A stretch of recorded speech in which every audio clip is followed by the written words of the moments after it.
Bashkollin, tashmë është koha që ta prezantojmë mysafirën tjetër në studio, bëhet fjalë për zonjën Pranvera Lipovica, e cila vjen nga NDI. Mirë se keni ardhur, zonja Lipovica. Mirë se u gjeta, faleminderit shumë. Faleminderit. E pam që është normalisht java Gruz, e pam një vajzë suksesshme që është në Kosovë, që ka shkuar në një program shumë të mirë atje në Shtetet Bashkuara të Amerikës për sigurinë kibernetike, dhe kjo tregon që ka avancim, po e them, të shumë të meritum të zonjave, dhe kjo tregoi që nuk ishte asnjë djalë, gjitha ishin zonja. Kjo tregon me vërtet punën e madhe që e bëjnë. Por sot ka përfunduar konferenca hyrëse e javës Gruz. Çu ka shku? Shumë mirë, po fillimisht ta përgjoj edhe unë Rinën, për neve është emër i njohur, eksperte e njohur e fushës, e kemi pasur në disa aktivitete tonat, si NDI, dhe e mirë presim kur kthehet edhe me këtë ekspertizën e re, dhe sigurisht ta ndaj edhe me të tjerët, e sidomos pasi që është një fushë shumë me rëndësi. Faleminderit edhe njerë për ftesën, për edhe hapësirën që RTK jep gjithmonë programit të javës së gruas dhe trajtimit të çështjeve që synojnë barazinë gjinore dhe zhvillimin e leadershipit të gruas në Kosovë, sepse edhe kjo ndoshta është edhe qëllimi i vetë programit. Ne kemi filluar si NDI në vitin 2012 për ta organizuar javën e gruas si një ngjarje vjetore që ka qëllim të sjellë gra bura bashk, të diskutojnë çështjet me rëndësi, të pajtohen për prioritetet dhe do të thotë të vinë në një pajtueshmëri se me çka po përkushtohen që t'i adresojnë ato çështje, duke u përballur gjithashtu me vendimarrësit, me leadershipin institucional dhe politik në të dyja nivelet e qeverisjes në vend. Njëkohësisht e ka e përmenda objektivën shumë të rëndësishme që të promovoj leadershipin e grave, që të jap hapësirë edhe për perspektivën dhe zërat e grave, që t'i informojnë dhe thotë këto diskutime dhe vendime për politika që do t'i adresojnë pastaj nevojat dhe kërkesat e gjithë qytetarëve pa dallim. Ne jemi tani më në edicionin e 13, ku kishim të thotë një konferencë mjaft të suksesshme, po vetëm si aktivitet hyrës, sepse si format java e gruas tashmë organizohet në një periudhë 6 mujore, ku fillojmë në qendër, në Prishtinë, duke vendosur ndoshta tonin e diskutimeve. Kësaj rade kemi edhe temën e përgjithshme që është fuqia në partneritet nga dialogu në veprim, dhe do të thotë ka vendosur si tonë përderisa po dalim nga një vit ku kishim disa palë zgjedhje, po të njëjtat procese që edhe i konfirmuan mandatet e reja apo qeverisjen e re, një momentum që të diskutojmë prapë se cilat janë këto sfida, cilat janë prioritetet mbi politika, dhe si të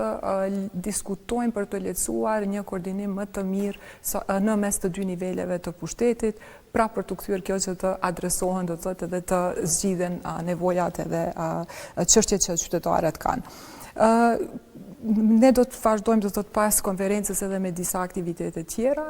ku kemi debatet mbi politika, do të thotë prej qendrës do zhvendosemi pastaj në diskutime edhe më konkrete në nivel lokal. Kemi ditët e partisë si aktivitet, ku përderisa i kemi aktivitete që mundsojnë një diskutim ndërpartijak, ne do të zhvillojmë edhe diskutime vetë brenda partive politike, ku pastaj do të kthehemi sërish në qendër në Parlamentin e Kosovës për të sjellë, do të thotë, reflektimet dhe përfundimet të cilat shpresojmë dhe synojmë që të përkthehen pastaj në nisma edhe konkrete, nisma legislative konkrete. Përveç NDI, do të thotë, si organizator, ky program mundësohet me mbështetjen e Agjencisë Zvicrane për Zhvillim dhe Bashkëpunim, si dhe edhe krejt puna jonë si NDI. Mirë po si konferencë hyrëse ne e vlerësojmë, për organizimin e saj vlerësojmë shumë edhe partneritetin që kemi krijuar edhe me Bashkimin Evropian në Kosovë, me Ambasadën Britanike në Kosovë, Ambasadën e Kanadas në Kroaci dhe Kosovë, GIZ në Kosovë, edhe Këshillin e Evropës, zyrën e saj në Prishtinë. Kjo ndoshta si hyrje se çka është programi, se çka do të thotë përfshin si tërsi, ndoshta do ndalem pak edhe te kush janë pjesëmarrësit. Po, për atë dashta me pyet në informatat që kam, besoj për sa janë publikut, zbashko, do thot janë ka pjesëmarrës edhe fëls, por Java Grus këtë vit shënon 13 edicione apo jo? Që është një numër e rëndësishëm, nuk dia ka zgjerim kështu të aktivitetit e përmende kështu që është muj, po që tregon që do ketë mysafirë të shumtë edhe të tjerë që të kontribuojnë, kush do të jenë ata? Po, patjetër, ky është edicioni i 13, ne e përmenda që kemi filluar që është në vitin 2012 si program edhe synojmë ta ofrojmë vazhdueshëm si platformë për dialog, sepse është i rëndësishëm si proces. Sa i përket pjesëmarrësve, ne për çdo vit rekrutojmë një grup të ri të pjesëmarrësve dhe kjo grupi i pjesëmarrësve përbën nga groa burra që vijnë nga segmente të ndryshme në jetën publike, vinë nga partitë politike, nga institucionet publike, media, biznesi, akademia dhe kështu me radhë. Mirë po edhe folësit, kontribuesit apo ata që vinë edhe për t'u përballur pastaj me vetë pjesëmarrësit janë sigurisht një audiencë shumë me rëndësi, audiencë edhe partner që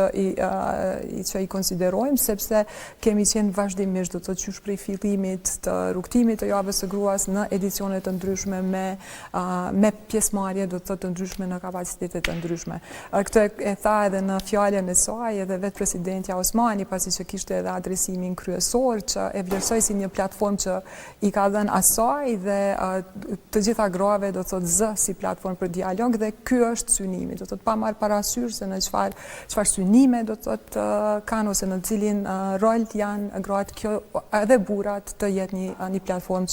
që do të mundsoj do të thotë një diskutim me pikpamjet që ata kanë. Njëjtë pastaj kishim edhe kryetaren e Kuvendit të Kosovës zonën Haxhiu që pati një diskutim të drejtë për drejtë me audiencën, duke vlerësuar gjithashtu kontributin e javës së gruas për pjesëmarrje më të lartë të grave në politikë dhe promovimin e udhëheqjes së grave në jetën publike. Kishim gjithashtu disa punëtori që synojnë të thotë ngritjen e shkatësive apo të shkatësive më tutje për pjesëmarrësit për të naviguar në një ambient që din me qenë dinamik, sidomos kur janë aktiv do të thotë në jetën politike dhe publike dhe ato kishin të bëjnë do të thotë e para se si të kuptojnë dhe si të shndrojnë në praktik edhe përfitimet që sjell Konventi i Stambollit, pastaj kishim një punëtori që adresonte se si do të thotë të gjithë personat që kanë prezencë online të kenë kujdes të shtuar, të mbrohen dhe ta kenë të thotë një identitet të sigurt përderisa janë prezent në hapësirën online. Kishim gjithashtu një workshop që synonte të jap disa për praktikave më të mira dhe më të shpejta se si të krijohet kontent në hapësirën digjitale, në hapësirën online, një kontent që do të arrite audiencat e dëshiruara, me mesazhet, me impaktin e synuar për pjesëmarrësit dhe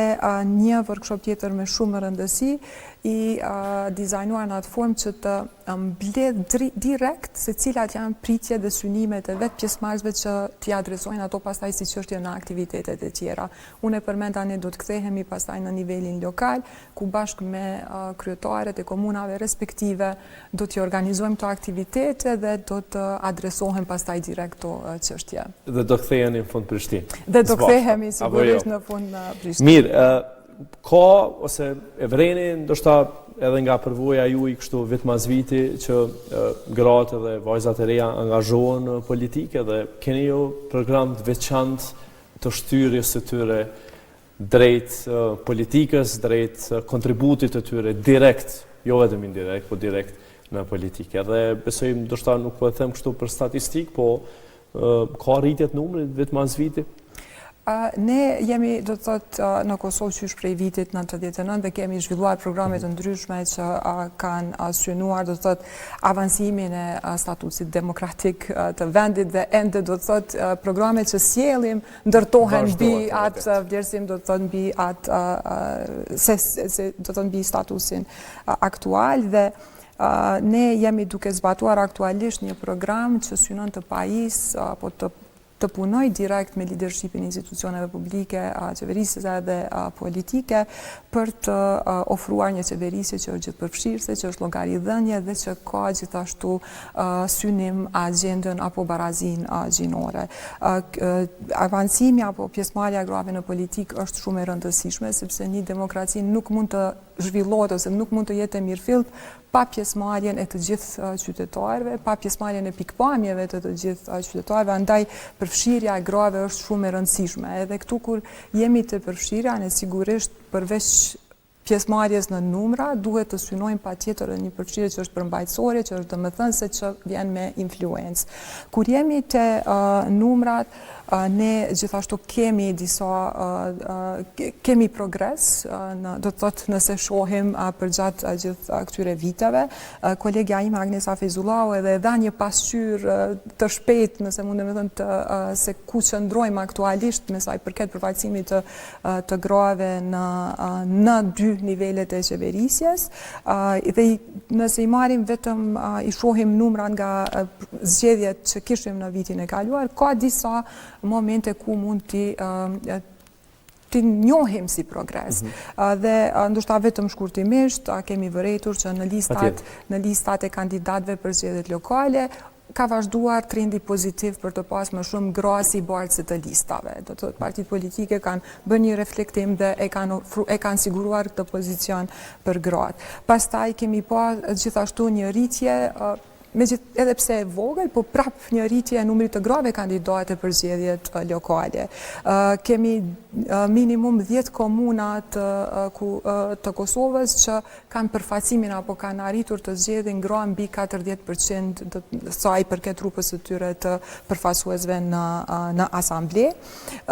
Një trend tjetër pozitiv që po qëndron, kjo edhe për më shumë zgjedhje, është që më shumë gra në nivelin qendror po zgjedhen pa aplikimin e kvotës sesa me aplikimin e kvotës, dhe lajmi tjetër shumë i mirë. Dhe kjo është lajmi mirë apo jo? Që jo vetëm tjetë si pjesë e kvotës që zakonisht ka ndodhur dikur, tash është më mirë që... Sigurisht që është lajmi mirë, sepse tregon një sinjal që ka gatishmëri për të mbështetur gratë dhe definitivisht e ofron besimin që qytetarët e kanë për gratë kandidate në këtë rast, po megjithatë vlerësimet qëndrojnë që kvota ende është e domosdoshme, sepse kjo e njëjta jo po përkthehet në të njëjtën masë e në nivelin lokal, apo edhe nëse i krahasojmë edhe në mes të partive politike të ndryshme. Po, një lajm tjetër shumë i mirë është që edhe për herë të parë presidenca e Kuvendit të Kosovës ka arritur barazinë e plotë. Domethënë është për herë të parë 50-50 dhe kjo gjithashtu na jep shpresë. Po, çka shohim në anën tjetër është që këto numra jo me patjetër po përkthehen pastaj edhe në nivelin ekzekutiv. Do të thotë kur i shohim mas një përfaqësimin apo emrimet sa i përket në nivelin ekzekutiv, edhe sa i përket edhe në qendër por edhe në komuna, e shohim që nuk po përkthehet të paktën sikurse që po e shohim një trend pozitiv në vetëm te pjesa e zgjedhjeve direkte.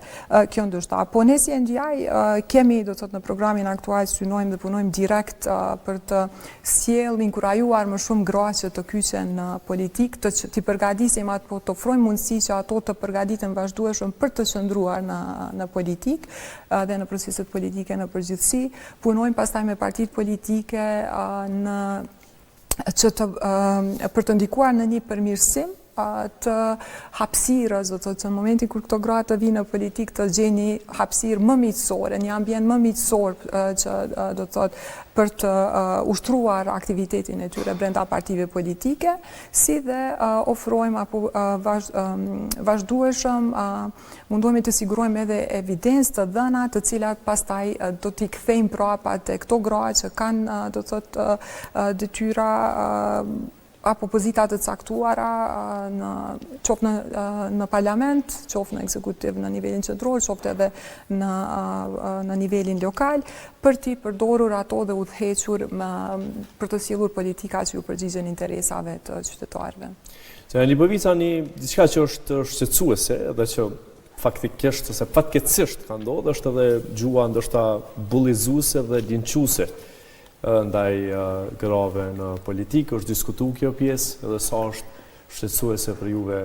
kjo pjesë dhe si në pyetje, a ka përmirësim në këtë drejtim? Fillimisht duhet ta njohim që dhuna ndaj grave në politikë është një fenomen global. Megjithatë ne si vend si Kosovë nuk jemi përjashtimi dhe ka evidencë, e shohim që raportohet vazhdimisht për grave në politikë si diçka me cilin ato ballafaqohen. Përderisa e konsiderojmë që dhuna në politikë nuk duhet me qenë çmimi që gratë duhet me pagu për me qëndru në politikë, sepse kjo e ka, mos harrojmë edhe një qëllim të caktuar, të mos I lejoj në angazhimin e tyre, po sidomos atë angazhimin me influencë në proceset politike. Mirë po është diçka e papranueshme dhe neve sigurisht që na e vlerësuam shumë sepse kjo u adresua përgjatë gjithë konferencës në momente të ndryshme, sidomos edhe nga presidentja Osmani, por edhe nga kryetarja Haxhiu, duke adresuar edhe si fenomen, por edhe adresuar si përkushtim apo dhe si përkushtim për t'i qëndruar më afër dhe më në ballë si një çështje me cilën po ballafaqohen gratë në politikë. Në të njëjtën kohë, duhet të theksoj që është përkeqardhje të shohim që e njëjta është në rritje sa I përket dhunës që po bëhet në hapësirën digjitale ndaj grave në politikë dhe kur e them është do të thotë përkeqardhje dyfish sepse në një anë platforma digjitale duhet t'i adreson të disa prej sfidave që veç I kanë gratë në politikë. Për shembull t'i ofroj angazhim apo qasje të qytetarët me një kosto më të ulët në kohë, t'i ofroj disa mundësi më tepër që jo gjithmonë kemi mundësi t'i adresojmë ndoshta edhe në aktivitete të drejtë për drejta, po në të njëjtën anë po vjen me këtë kostën tjetër, me një gjuhë fyse, me një gjuhë mizogjene, e cila sigurisht duhet të jetë e papranueshme dhe të jetë diçka që gjithë secili do t'i del kundër dhe do të thras për një ndalje për të. Temë shumë e rëndësishme që mos me bajt barë, kështu, si që thatë këtë në gjithë proceset që ato hynë me drejt, gjithmonë po besoj për të mirën, sepse askush nuk hynë për keq, po ideja është që me hyje dhe me qua agjendën për para çka do të qofshin edhe cilat ato e mendojnë. Se në një bëvica minuta për na shkojnë shumë shpejt, po që do të pyes edhe pak se cilat janë programet e NDI-t sa I përket përfaqësimit të gruas jo shqiptare në përgjithësi, edhe këtë rast që lidhet pra me politikën e me vendimarrjen. Ne në të pothuajse të gjitha programet mundohemi që të ofrojmë një qasje që kemi përfaqësues të thotë nga partitë politike të ndryshme dhe nga komunitetet të ndryshme, duke siguruar që I adresojmë edhe ose I njohim të gjitha identitetet që bartin do thotë gratë në këtë rast. Vijnë gra nga zona rurale, vijnë gra nga zona urbane dhe çdo aktivitet që organizojmë mundohemi që t'i përgjigjemi specifikave që ato do thotë kanë apo bartin. Sepse vetëm duke I njohur këto, mundemi më lehtë t'ju ofrojmë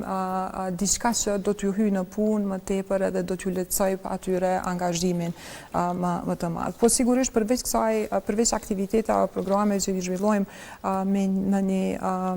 ambient ndëretnik, ne kemi edhe aktivitete që jemi direkt me partitë politike, direkt të thotë edhe me partitë politike që vinë nga radhët e komuniteteve jo shumicë dhe